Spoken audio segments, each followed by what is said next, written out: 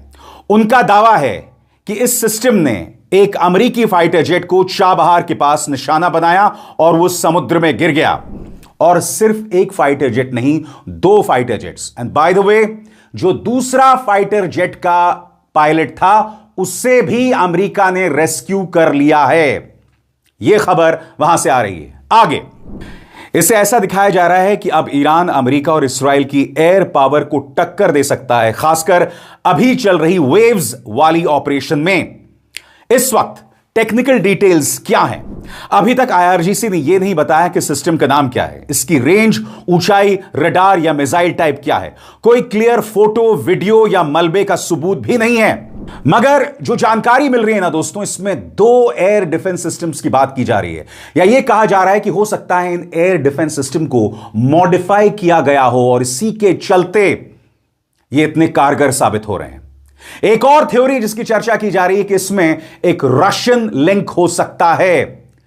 मगर जो बड़ी बात सामने उभर कर आ रही है कि यह indigenously made air defence system है जिसमें रशियन मदद हो सकती है। और ये कौन से सिस्टम्स हैं, एक एक करके आपकी स्क्रीन पर। पहला, अरमान, जो कि एक एंटी बैलिस्टिक मिसाइल सिस्टम है। दूसरा, अजारक्श, जो कि एक लो एल्टीट्यूड एयर डिफेंस सिस्टम है। हो सकता है IRGC जिस नए सिस्टम की बात कर रहा हो वो इन्हीं का कोई अपग्रेडेड या डिप्लॉयड वर्जन हो, लेकिन उन्होंने यह साफ नहीं किया है। दोस्तों, ईरान का ये जो नया एयर डिफेंस सिस्टम है, इसमें रशियन लिंक क्या है, बस कुछ देर बाद मैं आपको बताने वाला हूं। मगर तमाम डिफेंस एक्सपर्ट्स इस नए एयर डिफेंस सिस्टम के बारे में क्या कह रहे हैं, आइए गौर फरमाते हैं। आपके स्क्रीन पर दोस्तों यह है बवार 373। अब उनका कहना है कि ये बवार 373 के नए वेरिएंट्स, जिनमें हर लॉन्चर पर अलग अलग फायर कंट्रोल सिस्टम दिया गया होगा। इसके अलावा मैं आपको बतलाना चाहता हूं दोस्तों कि गल्फ और ओमान सागर के तट पर S-400 और चीन के HQ-9, HQ-22 जैसे लॉन्ग रेंज सिस्टम तैनात करने की बात की जा रही है ताकि दक्षिण में सबसे मजबूत एयर डिफेंस बेल्ट बनाई जा सके। तो बड़ा सवाल, ये जो नया एयर डिफेंस सिस्टम है, क्या इसमें चाइना के HQ-9, HQ-22 और साथ ही S-400 की भी मौजूदगी हो सकती है? इसके अलावा दोस्तों, ईरानी एयर डिफेंस सिस्टम्स के और कई लेयर्स हैं और कई परतें हैं। मसलन आपके स्क्रीन पर 9 डे, माजिद, टोंडार, मेहरान, ये वो सिस्टम्स हैं जो ईरान के एयर डिफेंस नेटवर्क की नई लेयर्स, नई परतें मानी जा रही हैं। ये सारी बातें समझाती हैं कि चाबहार के आसपास ईरान किस तरह से सिस्टम इस्तेमाल कर रहा हो सकता है। लेकिन ध्यान देने वाली बात यह है कि चाबहार वाली किसी भी आधिकारिक बयान में यह साफ नहीं कहा गया है कि यह बवार 373 9 डे HQ-9 था। बस इतना कहा गया है कि एक नया एडवांस IRGC का नेवल सिस्टम था जो इंटीग्रेटेड एयर डिफेंस नेटवर्क का हिस्सा हो सकता है। और जैसे कि कार्यक्रम की शुरुआत में मैंने आपको बताया, इसमें एक रशियन लिंक भी हो सकता है। मैंने आपको यह भी बतलाया कि हो सकता है कि ओमान के तट पर, ओमान सागर के तट पर हो सकता है कि चाइनीज टेक्नोलॉजी का भी इस्तेमाल किया गया हो। सबसे पहले मैं आपको बताना चाहता हूं दोस्तों कि रशिया पहले ही ईरान को एक सिस्टम दे चुका है। आपकी स्क्रीन पर यह है S-300 PMU-2, जिसे ईरान अपने देसी बवार 373 के साथ इस्तेमाल कर रहा है। 2024 के बाद यह रिपोर्ट्स कहती हैं कि रूस ने ईरान को एडवांस रडार और एयर डिफेंस उपकरण देना शुरू किया था, जिससे दोनों देशों का सैन्य सहयोग और गहरा हुआ। स्वतंत्र और आजाद पत्रकारिता का समर्थन कीजिए, सच में मेरा साथी बनिए। बहुत आसान है दोस्तों, इस ज्वाइन बटन को दबाइए और आपके सामने आएंगे ये 3 विकल्प, इनमें से एक चुनिए और सच के इस सफर में मेरा साथी बनिए। इसके अलावा दोस्तों, 2025 में एक सीक्रेट डील होती है, और यह डील कितने की होती है दोस्तों? यह डील होती है करीब 500 से 600 मिलियन यूरोस की, और इसमें दोस्तों ये लॉन्चर्स दिए जाते हैं। आपके स्क्रीन पर ये हैं MK333 वर्बा मैन पैड्स। बताया जा रहा है कि इनकी डिलीवरी 2027 से 2029 के बीच होनी है। मगर मुझे ताज्जुब नहीं होगा दोस्तों अगर MK333 वर्बा, इसके कई प्रोटोटाइप्स या इसकी एक खेप पहले ही ईरान को दी जा चुकी हो, जिसका इस्तेमाल वो अपने एयर डिफेंस सिस्टम में कर रहा हो। आगे मतलब साफ है, रूस की टेक्नोलॉजी और सिस्टम अब ईरान के एयर डिफेंस नेटवर्क में गहराई से शामिल हो रहे हैं। इसके अलावा दोस्तों, इस नए सिस्टम के बारे में क्या पता है और किस तरह से इसमें रशियन इंटीग्रेशन हुआ है, इस पर भी गौर फरमाएं। नंबर 1, रूसी रडार प्लस ईरानी मिसाइल लॉन्चर। रूस ने ईरान को एडवांस रडार दिए हैं। थ्योरी यह है कि टारगेट ट्रैकिंग रूस के रडार से, फायरिंग ईरान के सिस्टम से, यानी पूरा सिस्टम एक हाइब्रिड नेटवर्क हो सकता है। दूसरा, रूसी शॉर्ट रेंज सिस्टम का इंटीग्रेशन। रिपोर्ट्स में पंतसीर S-1 जैसे सिस्टम का जिक्र आता है। आपकी स्क्रीन पर दोस्तों यह है पंतसीर S-1 सिस्टम। थ्योरी यह है कि IRGC जो नया सिस्टम बता रहा है वो असल में पंतसीर जैसा सिस्टम हो सकता है, लेकिन ईरानी नाम से पेश किया गया हो। तीसरा, रूसी डिजाइन से प्रेरित देसी सिस्टम। जैसे मैंने आपको बताया, ईरान का बवार 373 भी S-300 और S-400 से इंस्पायर्ड माना जा रहा है। और इसमें थ्योरी क्या है कि नए सिस्टम में भी रशियन टेक्नोलॉजी का असर हो सकता है, लेकिन बनाया और नाम दिया गया ईरानी।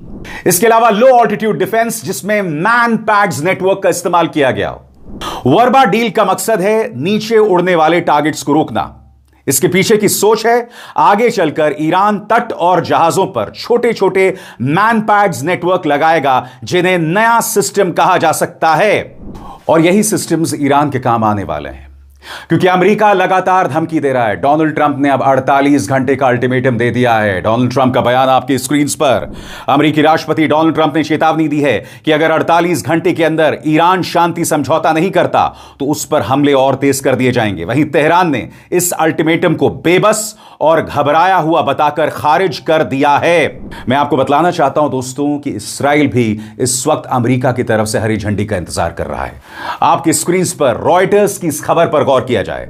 रॉयटर्स के मुताबिक इस्राइल ईरान की ऊर्जा सुविधाओं पर हमला करने की तैयारी कर रहा है, लेकिन अभी अमेरिका की मंजूरी यानी ग्रीन लाइट का इंतजार है। अगर मंजूरी मिलती है तो ऐसे हमले अगले हफ्ते के अंदर यानी सोमवार से शुरू हो जाएंगे या मंगलवार से शुरू हो जाएंगे।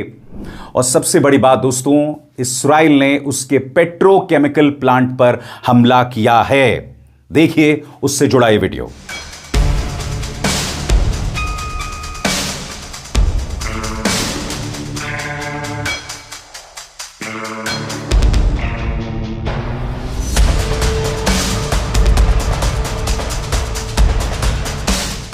दोस्तों मैं आपको बताना चाहता हूं, ये जो हमला हुआ है ये दरअसल माशहर पेट्रोकेमिकल जोन में हमला हुआ है।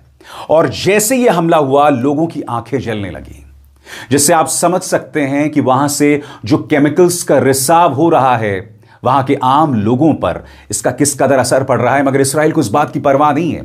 जैसे मैंने कहा ना, इस जंग के अंदर इस्राइल और अमेरिका की कोई रेड लाइंस नहीं है, कोई लक्ष्मण रेखाएं नहीं है। वो उनके स्कूल्स पर हमला कर रहे हैं, उनके कॉलेजेस पर हमला कर रहे हैं और पेट्रोकेमिकल प्लांट्स पर, जो अपने आप में बहुत बड़ा खतरा है। और रशिया ने एक बहुत बड़ी चेतावनी दी है कि आपने उनके बुशहर न्यूक्लियर प्लांट पर हमला किया है, अगर वहां से लीकेज हुआ, रेडिएशन लीकेज हुआ, तो चेरनोबिल हादसे से बड़ा हादसा हो सकता है। क्या कहा है रशिया ने इसके बारे में, गौर फरमाएं। अल जजीरा की खबर कहती है, Russia's state nuclear company Rosatom says the risk of nuclear accident at Iran's Bushehr plant is increasing as it evacuated a further 198 staff from the site on Saturday, according to Russia media. सरल हिंदी में, Russia की एक state nuclear company है जिसका नाम है Rosatom. उन्होंने चेतावनी दी है कि इस्राइल ने जो बुशहर न्यूक्लियर प्लांट पर हमला किया, वहां हालात बद से बदतर हो सकते हैं। न्यूक्लियर रेडिएशन जो है उसका लीकेज हो सकता है। और अब तक वहां से 198 स्टाफ को इवैक्यूएट कराया गया है। जैसे मैंने कहा ना दोस्तों, अमेरिका और इस्राइल के लिए कोई रेड लाइंस नहीं है, इसलिए अगले 48 घंटे बहुत अहम होने वाले हैं। उसके बाद अमेरिका और इस्राइल ईरान पर क्या कहर बरपाएंगे उसे शब्दों में बयान नहीं किया जा सकता। मगर ईरान भी कह रहा है कि हम तुम्हारा इंतजार कर रहे हैं, हमें आजमा कर तो देखो। अब इसार शर्मा को दीजिए इजाजत। नमस्कार।